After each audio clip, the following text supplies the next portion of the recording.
প্রথমে তারা গাছের সাথে বাইন্ধা রাখতে হবে, সকাল দুপুর বিকাল 3 বেলা চেঁচামার দিতে হবে। তারপরে মাথায় চুল কামায়া, মুখের মধ্যে আলকাতরা মাইখা, গলায় জুতার মালা পরে গ্রাম থেকে বাইর করে দিতে হবে। কাম সারছি। না না না কহ তারা কহর হাজার হলেও গ্রামের জামাই ইজ্জত বলে একটা কথা আছে না। সিদ্ধান্ত হয়ে গেছে, কহর তুমি শাস্তি শুরু করো। জি। এই আমি কাম করতেছি, আমি ক্ষমা চাইতেছি, আমি ভুল করছি, আমার মাফ করে দেওয়া যায় না। আমি প্রয়োজন নাকি ঘর দেবো, কোনো অসুবিধা নাই, প্লিজ আমার এই কাম করে না। সত্য হলে কিন্তু আমি আপনাদের জামাই, মানে আমি বিশিষ্ট জামাই, কিন্তু মানে আপনার খালি সেক্রেটারি না, প্লিজ প্লিজ। কি বলো, মাফ করে দেওয়া যায়? যেহেতু ভুল স্বীকার করছে, মাফ দেওয়া যায়।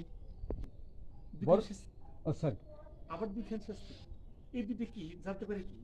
বড় শাস্তি না ছোট শাস্তি? আবার দুইখান শাস্তি, এই দুটো কি জানতে পারি কি? বড় শাস্তি না ছোট শাস্তি? একটা বড় একটা ছোট। প্রথম শাস্তি, এখন তুমি কবরের আদেশে কাজ করবে। Second, আমার সহকারী পোস্টার